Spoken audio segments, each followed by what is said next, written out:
Escuchas un podcast de Dixo. Escuchas el podcast de Moisés Polishuk.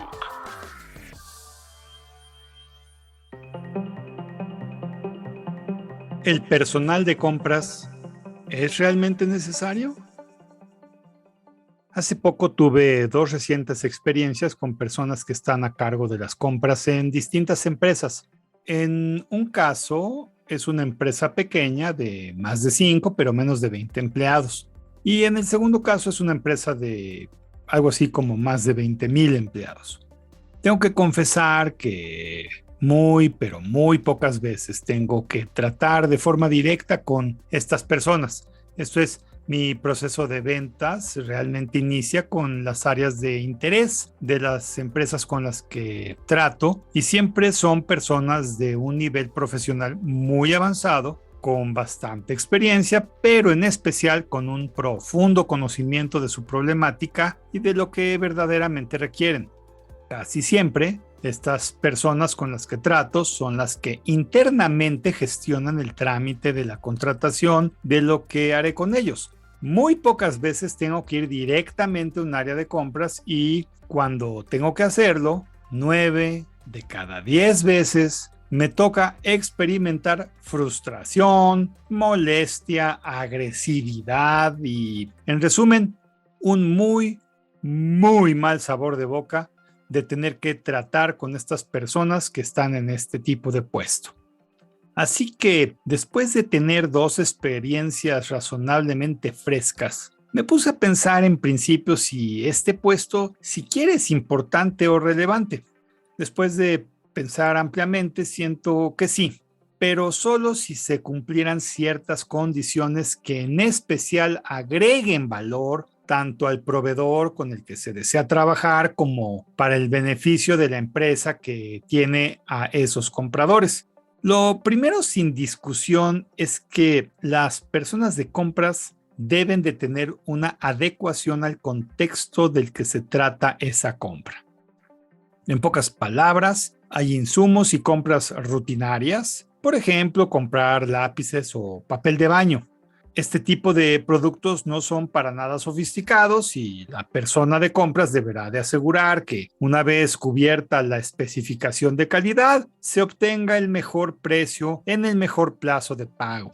Esto porque hay muchas empresas capaces de ofrecer esto y solo se debe de asegurar trabajar con las que podrán cumplir con las existencias y tiempos solicitados y todo tipo de exigencia que se les haga.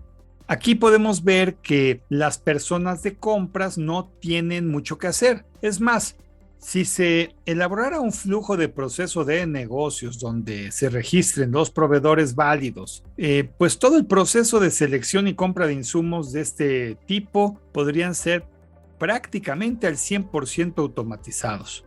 Luego vienen otro tipo de productos más sofisticados. En este caso, sí se requiere de un humano que pueda comparar y entender de especificaciones, pero forzosamente entonces deberá de ser muy capacitado en lo que piensa adquirir. Pensemos, damos un ejemplo tecnológico, la compra de un servidor para la empresa. Si la persona de compras no sabe de lo último en servidores, procesadores, almacenamiento, tanto sus tipos como las velocidades y capacidades de expansión, los componentes adicionales al servidor como los tipos de tarjetas madre, capacidades de expansión, condiciones de garantías y niveles de servicio, en el caso de alguna falla, entre otros puntos, lo único que podrá entender es el precio del servidor. Y creerá que hizo un gran trabajo al escoger el más barato y con mayor plazo de pago, por ejemplo. Me ha tocado tratar con compradores especializados en esto y es una delicia escuchar sus dudas, pues se nota que saben lo que quieren y sobre todo lo que saben que no desean, como productos con muchas fallas, mala calidad o riesgos de falta de operación, por ejemplo.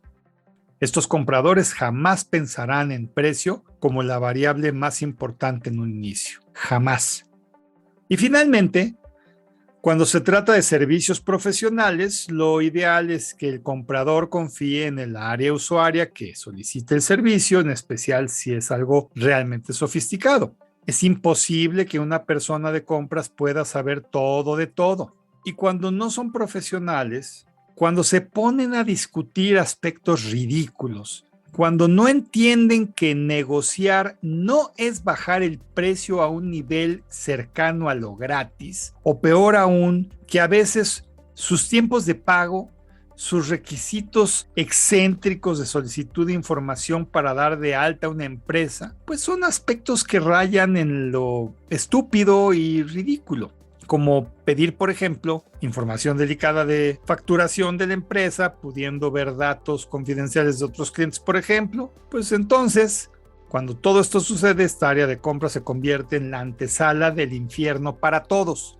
Y digo para todos porque el proveedor le dirá al área usuaria que no puede avanzar hasta que su área de compras entre en razón, y los de compras se aferrarán en sus condiciones caprichosas por argumentar que así es la política de compras, como si fueran temas inamovibles por el simple hecho de que alguna persona ventajosa decidió así redactar la política en vez de pensar en que todo sea consistente y que todos ganen. Pues bien, una vez más se llega a la tensa situación en la que este tipo de situaciones se resuelven, como dicen por ahí, por la razón o por la fuerza.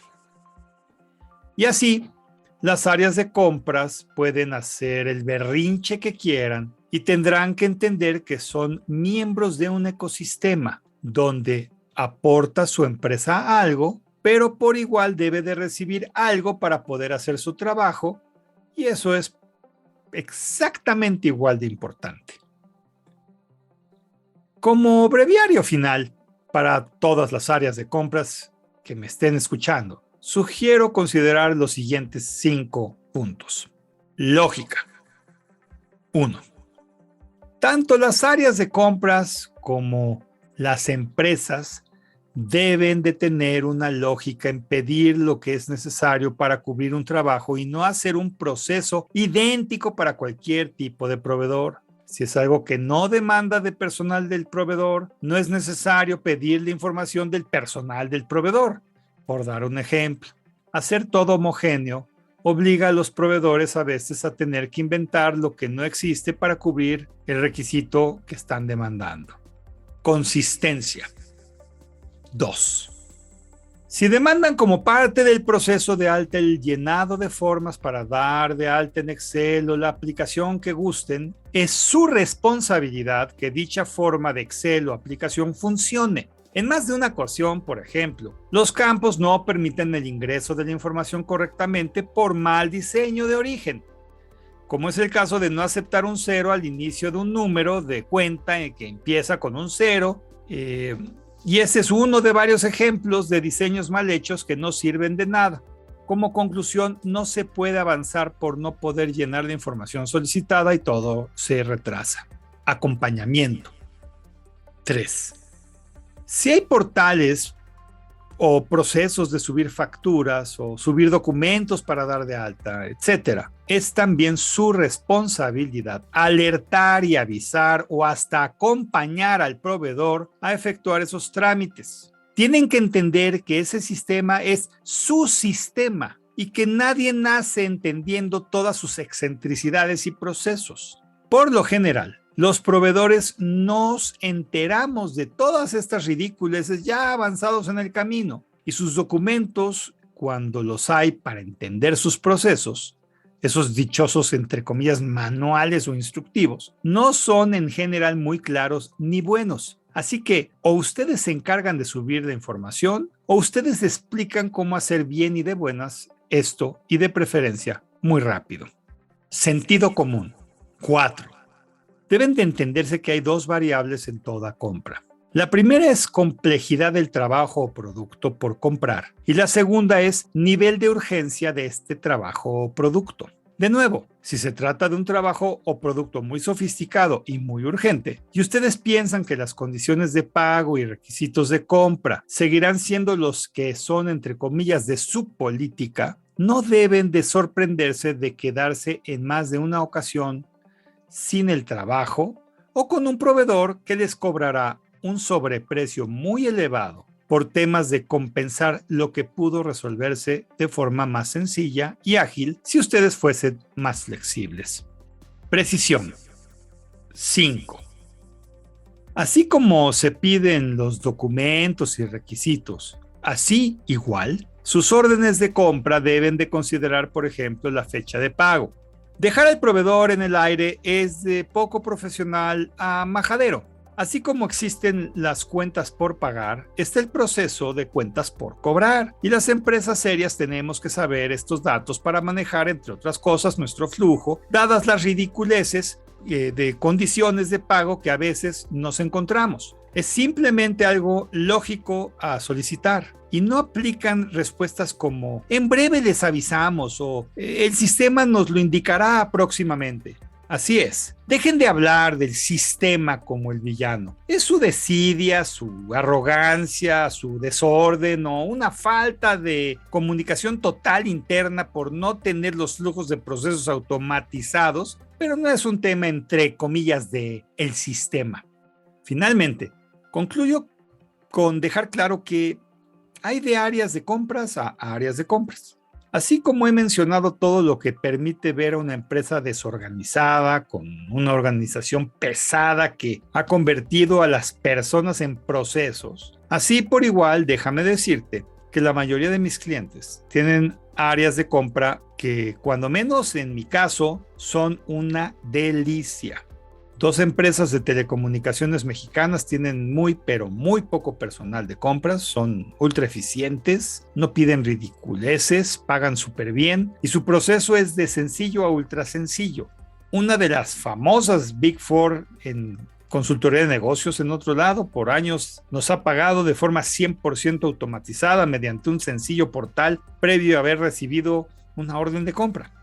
Todas estas empresas están con gente interna que va de 500, 50,000 a 300,000 empleados, por lo que, como ves, el tamaño no es el problema. Son empresas cuyos directivos de finanzas entienden del valor de los proveedores y de alianzas, y por ello menciono con gran respeto a sus áreas de compras, que son facilitadores e interesados en que las cosas sucedan y sucedan bien. ¿Qué hacen estas empresas para que todo sea correcto? Y bueno, lo resumo en que su balance de gente, procesos y tecnología es, en una palabra, impecable. Bien por ellos, por sus clientes y muy agradecido por la parte de honrosamente ser sus proveedores. Este episodio, por lo tanto, tiene la idea de hacerte ver que si todo puede hacerse bien, ¿por qué hacerlo mal? Soy Moisés Polishuk y agradezco que me hayas escuchado. Hasta la próxima.